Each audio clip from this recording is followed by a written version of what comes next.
ওকে, এরকম সমস্যাটা এবার ফার্স্ট হলো। হ্যাঁ, এরকম যদি সমস্যা হয় তোমরা 5-7 মিনিট ওয়েট করবা। হ্যাঁ, মিনিমাম 10 মিনিট ওয়েট করবা। 10 মিনিটের মধ্যে যদি ইলেকট্রিসিটি যদি না চলে আসে তাহলে ক্লাস ক্যান্সেল। বাট 10 মিনিটের মধ্যে যদি ইলেকট্রিসিটি চলে আসে আবার अगेन আমাদের ক্লাস স্টার্ট করব। হ্যাঁ, মানে এরকম হতে পারে এখন ইলেকট্রিসিটি ভালোই ডিস্টার্ব দিচ্ছে।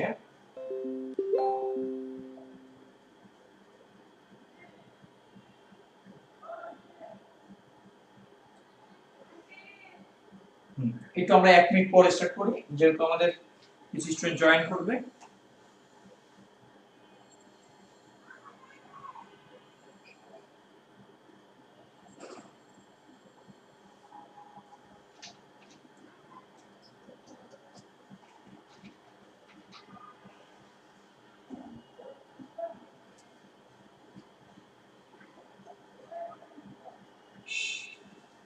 ওকে, অ্যাটেনশন সবাই একটু দেখো। আমরা এখানে আর কোনো অংশই লিখি নাই। ইলেকট্রিসিটি চলে যাওয়ার পর আমরা কোনো কিছুই লিখি নাই। জাস্ট আমরা এখানে ভ্যালুগুলো বসাবো। দেখো এখানে এনার্জি ভ্যালু কত 2.5 বা 50, যেটাই দেখো একই কথা। n এর ভ্যালুটা আমরা বের করতে চাই। h বলতে ইন্ডিকেট করছে কোনটা 6.626 ইনটু 10 ইনভার্স কত বলতো 34। এখানে c এর ভ্যালুটা হচ্ছে কত 3 ইনটু 10 টু দি পাওয়ার কত 8। ল্যামডার ভ্যালুটা আমাদের কত, এটা হচ্ছে 5000 ইনটু 10 ইনভার্স 10 কি মিটার। এখান থেকে আমরা n এর মানটা আমরা বের করতে চাই, এটা ছোট n। এখান থেকে n এর মানটা তুমি বের, কারণ আমরা আজকে ম্যাথ কনভার্ট করে আমরা নেক্সট দিন আমরা করব থিওরিতে যাব। হ্যাঁ, তাহলে আমাদের টাইম অ্যাডজাস্ট হবে না। দেখো তো n এর মানটা কত আসে, একটু ক্যালকুলেটর একটু করতে আমাকে একটু হেল্প করো তো। n এর মানটা কত আসে?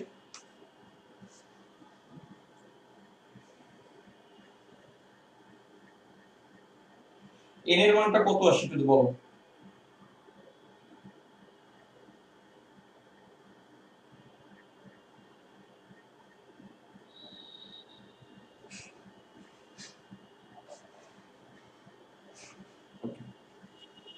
দেখো n এর মানটা কত আসে, একজন একটু তাড়াতাড়ি করো।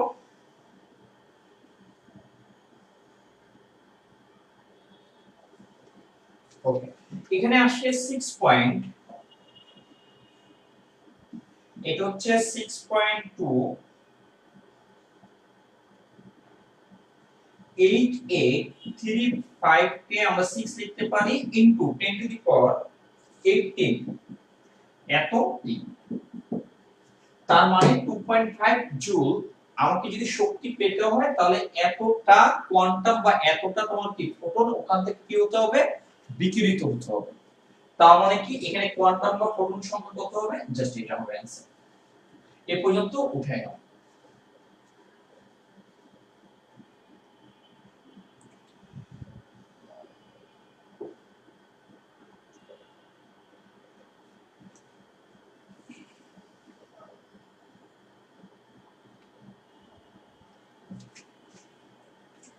এটা দেখো আমরা যদি কোশ্চেন 3 তে যাই, কোশ্চেন 3 এ যাই,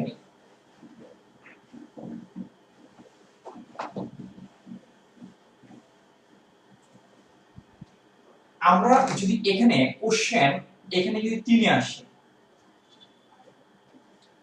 2.6 into 10 to the power 23 এত হার্টজ। দেখো কম্পাঙ্কের তড়িৎ চুম্বকীয় দেখাই না, তারপর ওই খবর করতেছি।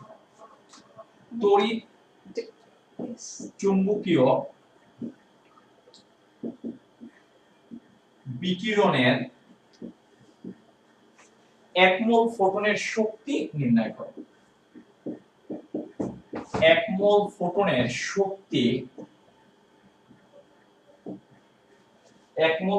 শক্তি নির্ণয় করো।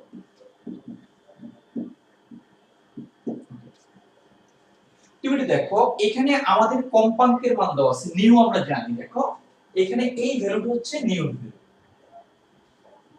এই ভ্যালুটা কি নিউ। তোমাকে কি 1 মোল ফোটনের শক্তি নির্ণয় করতে বলছে।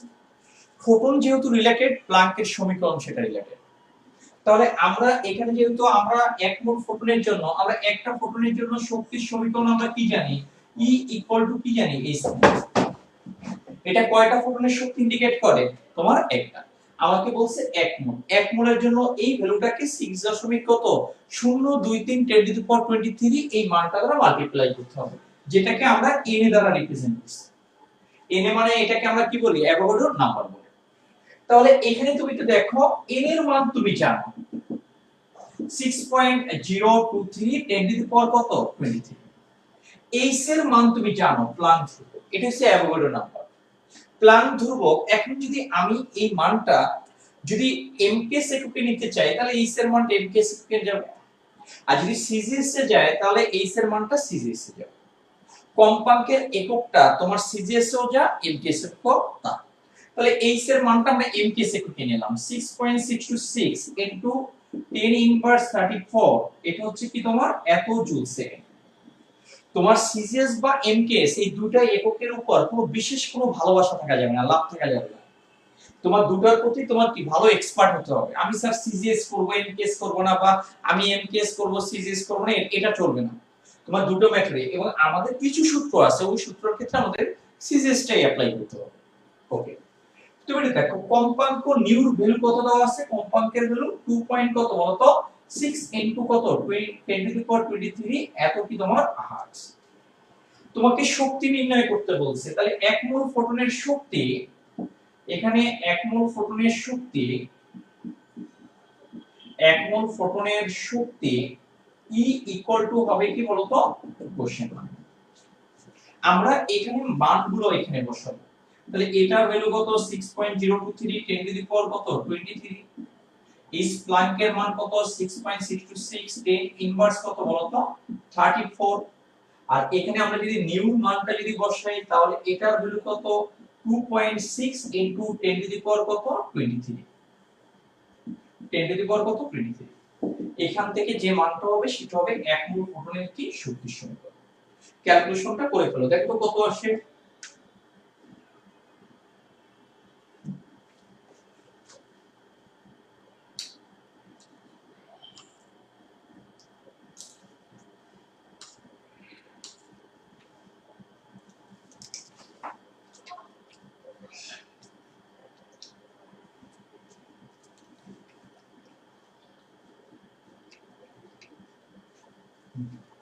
n কত আসছে দেখো তো,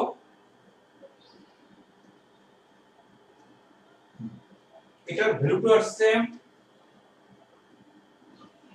1.0376, এটার সাথে 2 দিলাম ইনটু 10 টু দি পাওয়ার 14।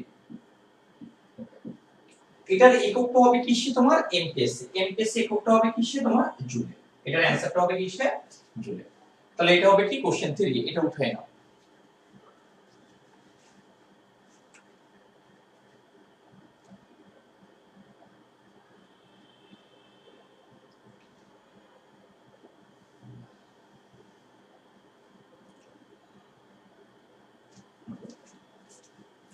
তুমি দেখো কোশ্চেন 4 নম্বর কোশ্চেনে যাও।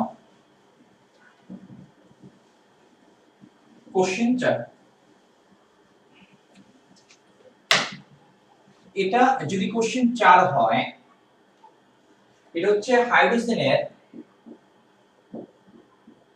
হাইড্রোজেনের একটি ইলেকট্রনের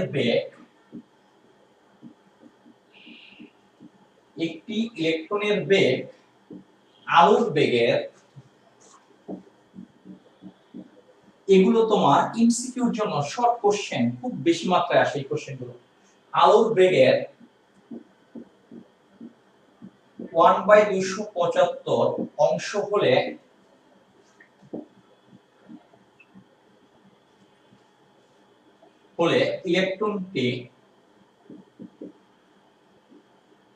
ইলেকট্রনটি নিউক্লিয়াসকে কেন্দ্র করে,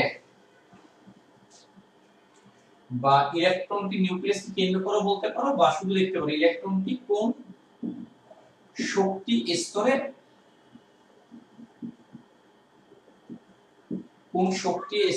অবস্থান করে।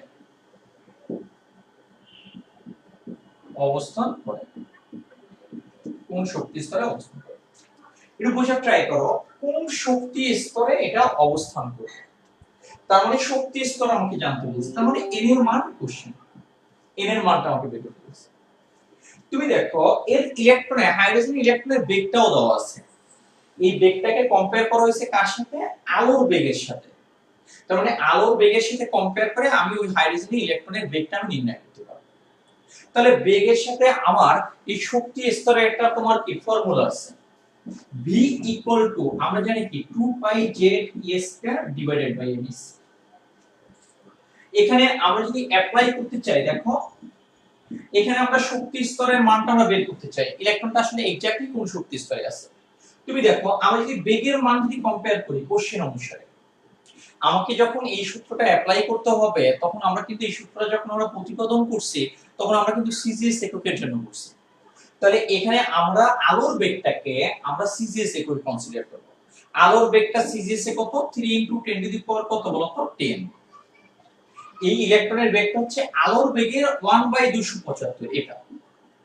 এটাকে ক্যালকুলেশন করলে যেটা হবে সেটা হবে এত সেন্টিমিটার/সেকেন্ড। এটা হচ্ছে আলোর বেগের 1/275। ক্লিয়ার? ওকে। আমরা এখানে জানি জেড এর ভ্যালু একটা জানি।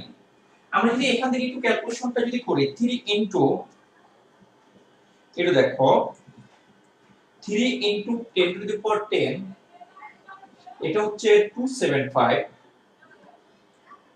এটার ক্যালকুলেশনটা যদি করি, এটা আসে 1.0909 ইনটু 10⁸, এটা হচ্ছে সেন্টিমিটার/সেকেন্ড। তুমি দেখো জেড এর ভ্যালু আমরা 1 জানি, ই মানে হচ্ছে ইলেকট্রনের চার্জ, সিজিএস ইলেকট্রনের চার্জ আমরা কত জানি? 4.8 ইনটু 10 কত? তোমার 10 এত ইএসি। আমরা প্লাঙ্কের ধ্রুবক আমরা সিজিএস এ জানি 6.626 ইনটু 10⁻27 এত 87। আমরা এই ভ্যালুগুলো জাস্ট এখানে আমরা বসাই দেব। এটা হচ্ছে আমরা জানি এটা। তুমি দেখো v এর মানটা আমরা এখানে বসাই দিচ্ছি 1.0909 ইনটু 10⁻⁴ কত? 8। এটা হচ্ছে 2, পাই মানে 3.1416 ইনটু জেড মানে 1। ইলেকট্রনের চার্জ আমরা জানি কত? 4.8 ইনটু 10 কত? 10। এটা হচ্ছে স্কয়ার। n এর মান, এটা হচ্ছে n এর মান বের করব, h মানে হচ্ছে 6.626 ইনটু 10 কত? 27। এখান থেকে আমরা n এর মানটা আমরা এখান থেকে কি করব? ক্যালকুলেশন। এখান থেকে n এর মানটা ক্যালকুলেশন করে একটু আমাকে একটু জানাও n এর মানটা কত হবে।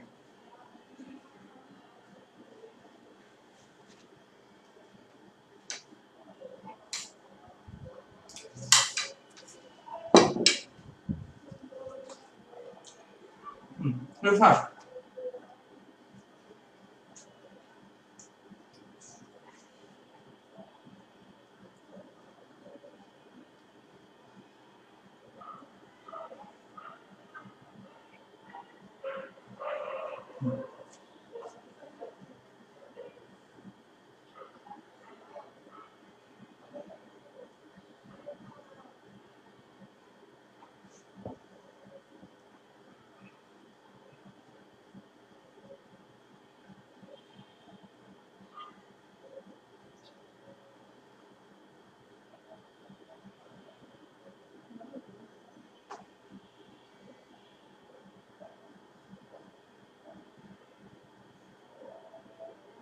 এটার রেজাল্ট আসে কত 2.002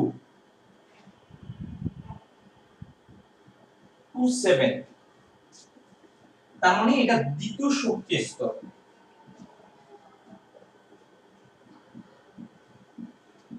এটাকে এরকম তো ভগ্নাংশ হয় না, ইলেকট্রন হয় দ্বিতীয় শক্তি স্তরে থাকে, তৃতীয় শক্তি স্তরে থাকে, কখনো এরকম থাকে না দ্বিতীয় আর তৃতীয় শক্তি স্তরের মাঝামাঝি। এর মানে ইন্ডিকেট করছে কি শক্তি স্তর, এটা ইকুইভ্যালেন্ট টু এখানে লিখবা কি 2। তার মানে ইলেকট্রনটা কোন শক্তি স্তরে অবস্থান করবে, দ্বিতীয় শক্তি স্তরে অবস্থান করবে। একজন স্টুডেন্ট এভাবে লিখছে 2.0027, ওকে, এটা মানটা লিখে এটাকে ইকুইভ্যালেন্ট ইকুয়াল টু কি লিখবা 2 লিখবা। তার মানে ইলেকট্রনটা কোন শক্তি স্তরে আছে, দ্বিতীয়। এখন একজন স্টুডেন্ট বলছে যে স্যার আমরা কোনগুলোকে আমরা সিজিএস আর এমটিএস শিখব। তুমি যদি গত ক্লাসের লেকচারটা ফলো করো ওখানে তুমি দেখতে পাবা সম্ভবত 11 12 13 এই সূত্রগুলো, অথবা 10 11 12 যে কোনো একটা হবে। ইলেকট্রনের বেগের সমীকরণ, ইলেকট্রনের শক্তির সমীকরণ যেটা হোক না কেন, আর তোমার কি ব্যাসার্ধের সমীকরণ, এই তিনটা সমীকরণ অলওয়েজ আমাদের কিসে নির্ণয় করতে হবে, সিজিএস। আর বাকি সমীকরণগুলো তোমার চয়েস, এটা সিজিএস ও করা যাবে, এমটিএস ও করা যাবে। আমরা কেন্দ্রমুখী বল যেখানে আমরা নির্ণয় করছি যে টি স্কয়ার বাই আর, আর আছে, আর মানে কি ব্যাসার্ধ, যেখানে আর আছে, যেখানে ভি আছে, সেখানে অলওয়েজ মানে এই সূত্রটা যেখানে আছে সেখানে আমরা কি করব, সিজিএস। ইলেকট্রনের গতিবেগের ক্ষেত্রে v 2 পাই জেটি স্কয়ার ডিভাইডেড বাই এনএস। ইলেকট্রনের শক্তি, সব ধরনের শক্তি, সেটা স্থিতি শক্তি, গতি শক্তি, আর তোমার মোট শক্তি হোক না কেন, সব ধরনের শক্তির জন্য, কক্ষপথের ব্যাসার্ধের জন্য, আর কেন্দ্রমুখী বল, কেন্দ্রবিমুখী বল, এই দুটোর জন্য। এটা আমরা সবগুলো আমরা কিসের জন্য করব, সিজিএস এর জন্য। আর বাকিগুলো যেটা আছে সেটা সিজিএস এ করা যাবে, এমটিএস এ করা যাবে। ওকে, এখানে একটু দেখো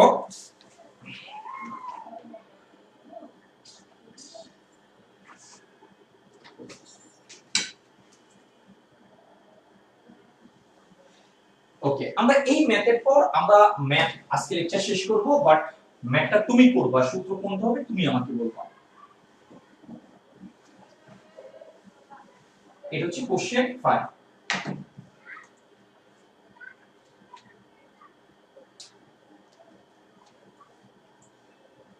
ওকে, কোশ্চেন 5 এ যাও। কোন পরমাণুর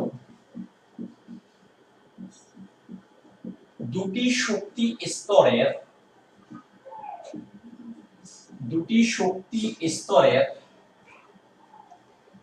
মধ্যে শক্তির পার্থক্য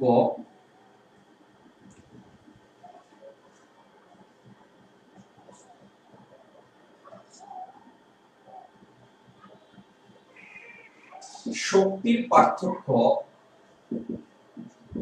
35.64 into 10 to the power 13 এত আর। যদি উচ্চ শক্তি স্তর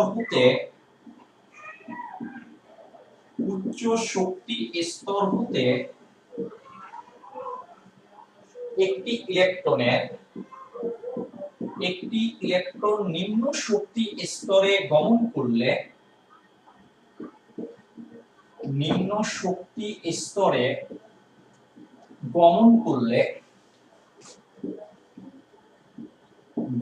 করলে বিকিরিত আলোর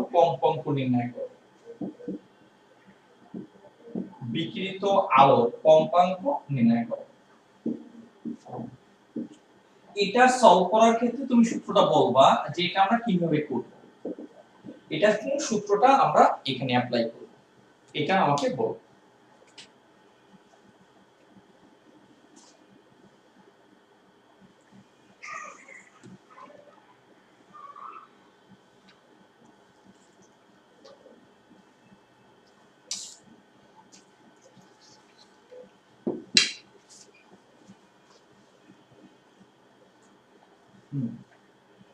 না এটা ফার্স্ট বলো, আমাদের টাইম নেই, 2 মিনিট আছে।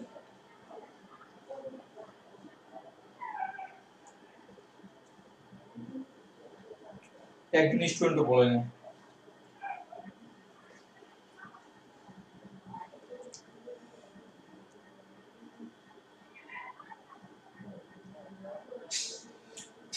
তুমি যদি না পারো তাও বলবা যে স্যার পারতেছি না।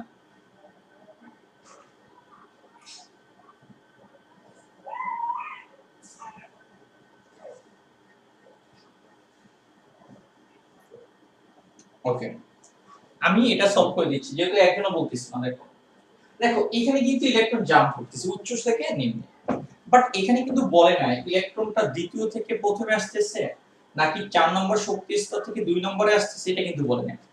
যদি এটা বলে তখন আমরা রিডবার্গের ইকুয়েশনটা ফলো করব। এখানে দুটো শক্তির স্তরে শক্তির পার্থক্যর মান দেওয়া আছে, শক্তির পার্থক্যটাকে আমরা ডেল্টা ই দ্বারা রিপ্রেজেন্ট করি। আমাকে নির্ণয় করতে বলছে কি কম্পাঙ্ক, এটা মানে কি এখানে বলে নাই যে ইলেকট্রনটা তৃতীয় থেকে দ্বিতীয়তে আসবে, চতুর্থ থেকে প্রথমে আসবে, এটা কিন্তু বলে নাই। এরকম যদি শক্তি স্তর ইন্ডিকেট করে দিত কোশ্চেনের ডিমান্ড অনুযায়ী, প্রত্যেকটা মানে প্রায় কোশ্চেনই তোমার রিডবার্গের ইকুয়েশনটা হয়, বাট এখানে কিন্তু কোন শক্তি স্তর উচ্চ সেটা আমাদের কাছে আননোন, এখানে কোন শক্তি স্তরটা নিম্ন সেটা আমার আননোন। সো দুটোই যদি আননোন হয় রিডবার্গের ইকুয়েশন এখানে ব্যবহার করা যায় না। তাহলে আমাকে বের করতে বলছে কি নিউ, আমি ডেল্টা ই জানি, তাই ডেল্টা ই এর সাথে নিউ সম্পর্ক কি বলতো, কি সম্পর্ক কি, delta E equal to H. এখন তোমাকে বের করতে বলছে কম্পাঙ্ক। এখন কম্পাঙ্ক যদি বের করতে হয় এটার এই সূত্রটা ব্যবহার করার ক্ষেত্রে রাশিগুলোর মান আমি ইচ্ছে করলে সিজিএসও নিতে পারি, এমকেএসও নিতে পারি, কারণ এটা কিন্তু তোমার ইসের সমীকরণ না, বেগের সমীকরণ না, ব্যাসার্ধের সমীকরণ না, শক্তির সমীকরণ না, মানে তোমার স্থিতি শক্তি গতি শক্তি ওটা বলছি ইলেকট্রনের, তোমার এটার সমীকরণ না। এটা কি ডেল্টা ইকুয়াল টু কি তোমার এইচ নিউ। তাহলে এটার ক্ষেত্রে আমি সিজিএসও ব্যবহার করতে পারবো, এমকেএসও ব্যবহার করতে পারবো। তাহলে এখানে ডেল্টা ই এর ভ্যালু দেওয়া আছে কি সে দেখো তো আর 35.64 10 টু দি পাওয়ার কত 13, এটা হচ্ছে আর। তোমাকে নিউ এটা তোমাকে বের করতে বলছে, যেহেতু এই ভ্যালুটা আগে আছে তাহলে এটা যেহেতু সিজিএস এ আছে তাহলে আমরা এইচ এর ভ্যালুটাও আমরা কিসে নিচ্ছি বলতো, সিজিএস এ নিয়ে নিচ্ছি, তাহলে আমাদের চেঞ্জ করার কোনো দরকার হয় না। তাহলে আমরা যদি এটা যদি সিজিএস এ নিয়ে নিই তাহলে 6.626 ইনটু 10 ইনভার্স 27, এটা কি তোমার আর সেকেন্ড হবে। আর এখানে নিউ মানে কি কম্পাঙ্কটা আমরা এখানে কি বের করতে চাই। তাহলে এখানে আমরা যদি মানটা একটু বসাই, তো দেখো 35.64 ইনটু 10 টু দি পাওয়ার 13 আর এইচ এর মান 6.626 ইনটু 10 ইনভার্স কত 27, আর এটা কি নিউ। এখান থেকে নিউ মানটা কত হবে একটু বের করে ফেলো, এটা হবে হার্টজ। কম্পাঙ্কের একক অলওয়েজ লিখে রাখবা, অনেক কথা লিখি না, লিখে রাখবা সিজিএস অফ হার্টজ এবং কি এমজিএস অফ হার্টজ। দেখো কত আসছে এটা ভ্যালুটা,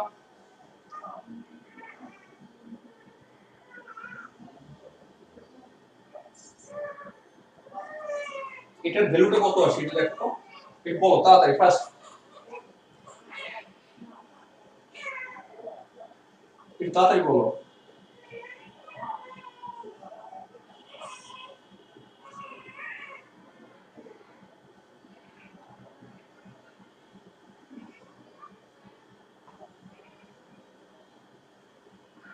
ওকে, এটা আসে 5.37 ইনটু 379 দিয়ে দিলাম ইনটু 10 টু দি পাওয়ার কত তোমার 40, 10 টু দি পাওয়ার 40 এত হার্টজ, এটা হবে এটা দেখো। ওকে ক্লিয়ার না? তাহলে আমাদের লেকচার এই পর্যন্তই থাকবে। তোমাদের মধ্যে অনেক স্টুডেন্ট আছে যারা তোমার আগের মাসেও পেমেন্ট করো না, এই মাসেও পেমেন্ট করো না, হ্যাঁ তোমরা তোমাদের বেতনটা ক্লিয়ার করে দেবা, হ্যাঁ আমরা মেসেজ একটা দিব, দেওয়ার মতো সময় পাই না এখানে দেওয়া হয় না। আর আমরা আগামী মাসের যে একটা ছুটি হবে এর মধ্যে একটা নতুন একটা গ্রুপ হবে, যে বাচ্চাগুলো অ্যাক্টিভ এবং যারা ক্লাস করতে ইন্টারেস্টেড তাদেরকে নিয়ে আমরা গ্রুপটা করব, এবং যাদের পেমেন্ট ক্লিয়ার আছে আমি এটা দিয়ে দেবো ইনবক্সে, তোমার ওই নতুন গ্রুপের লিংকটা আমি দিয়ে দেবো তাদের, হ্যাঁ আর যারা পাবে না তারা যোগাযোগ করবো, হ্যাঁ এটা পরে, এটা এই 10-12 দিনের মধ্যে আমরা করবো, আমি জানাই দেবো ফাইনালি, হ্যাঁ। তাহলে আজকে এই পর্যন্তই থাকো, সবাই সুস্থ থাকো এবং ভালো থাকো, বাই বাই।